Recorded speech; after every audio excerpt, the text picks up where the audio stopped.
This public meeting of the Board of Education will come to order. Today is our public budget hearing special meeting. And the first thing is to approve the agenda. Or we put it up there. We've seen it. There you go. Awesome. To approve the agenda as displayed upon the screen, do we have a motion to approve? So moved. Second? Second. All in favor? Aye. And then the approval of the minutes from the last meeting, which have been circulated. Do we have a motion to accept those as presented? So moved. Second? Second. All in favor?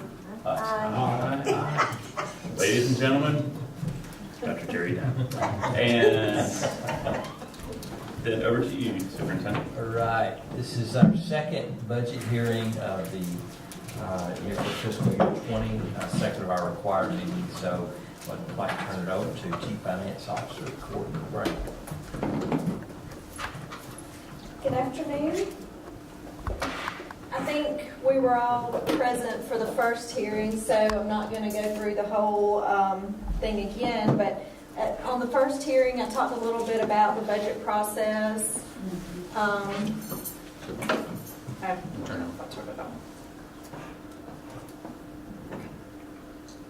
The budget process, and then we went over the state allocation sheets and more information from our state allocation. Okay, so I'm just going to talk about the general fund budget. Our state revenues are from the foundation allocation. Primarily, there's a few other small grants that come in from the state, but all of those are found on those first couple of slides, so if you want to read those in detail, you can. But we get our local revenues from ad valorem taxes, and then we have some other miscellaneous revenues of interest income, etc. And then you see our expenditures. We spend about $45 million for instructional services, and then $11 million instructional support, $7 million operations and maintenance, and general and administrative of 4.8. We have 3.3 of debt service expenditures on debt that we currently have outstanding. And that brings us to this year we're going to transfer $22 million out to the Capital Projects Fund to fund construction projects that we have going on. And that's going to leave us with about $12 million in reserves at the end of FY19, which will be about 2 months of our general fund reserves. So,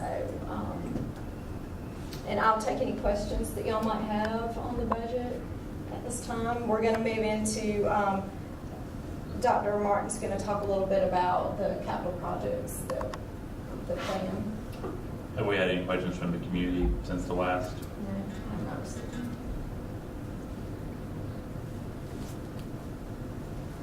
Yes. Could you back up one slide where it shows the amount of money funded for the school nurses program? Yes. How's that split out per school? I would have to look into that and get back to you. Okay. I don't have that right off the top of my head. Okay, thanks. So, and this is the variances from this year's budget to last year's budget.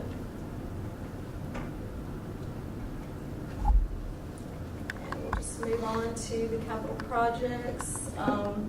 Like I said, we're going to transfer $22 million to fund current capital projects that we have going on. And I'll let Dr. Martin talk to you about the capital plan. So I understand over here as you Yeah. look at the slide. So you can see there on the right-hand side, what I have provided is that's what the plan will actually look like when we submit to the state. The majority of our projects, you can see there in FY19, are the projects that we're currently engaged in at New Pizzet's West, Cahaba Heights, and Dahlia Ridge campuses. And you can see the amounts that have been allocated there under, if you can see those, I apologize, these are also up on e-board. So you can see the allotments that have been distributed to each of those projects. If you go down to the second bullet point there, you can see that as we're looking into the future, a lot of concentration on HVAC, mechanical, technology, safety and security, roof improvements, and then some of our athletic facility upgrades. We had a chance to meet our capital improvements team, met on the 17th, and looked into the future going through FY 2022.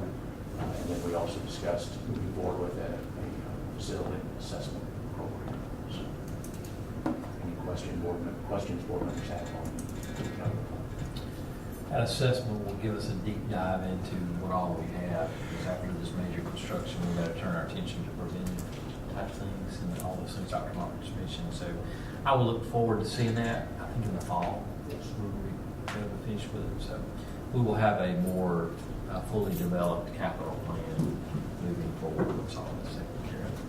Thanks, Dr. Martin. Appreciate that very much. Does this include selling of the naming rights at the school? Like Jerry wanted to put his name on one of the buildings for a check?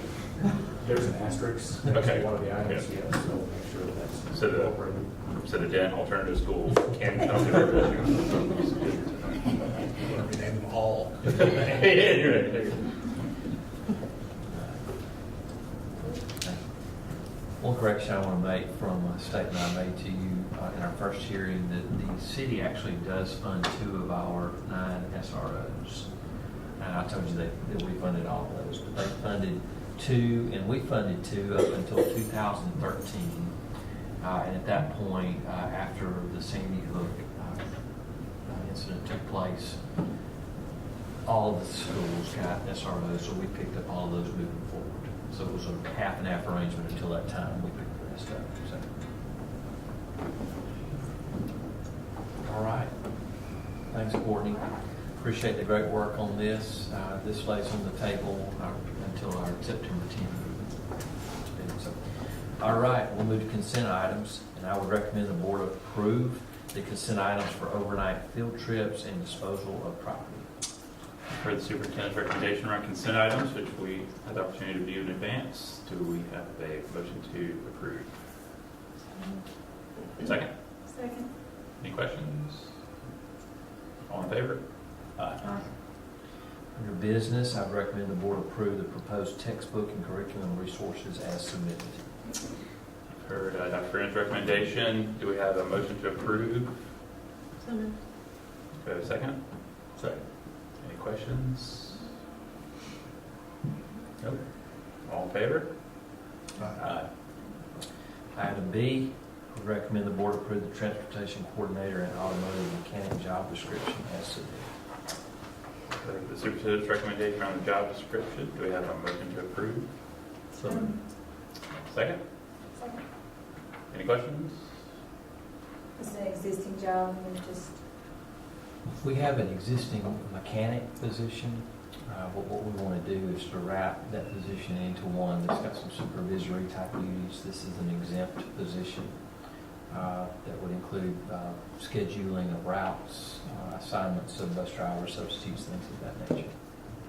And this is a description Dr. Mark put together based on some others he has looked at in the state that are similar in nature. Any more questions? All in favor? Aye. Under personnel, I'd recommend the board approve the personnel actions as submitted. For the superintendent's recommendation on personnel, do we have a motion to approve? So moved. Second? Any questions? All right, all in favor? Aye. Open it up for public comments. Does anyone have any public comments? I want to welcome Keith Price to our team. He was here last week, and I didn't mention him to you, but Keith's sitting over there behind Courtney. He joined us the same week that Dr. Rainey did, July 30th, as our Director of Technology. He comes to us with a lot of experience in the Director of Technology worlds, including Mountain Brook and Hoover and Alabaster. So just wanted you to put the name and face together there. Good to have you. All right, there being no further questions, comments, we are adjourned.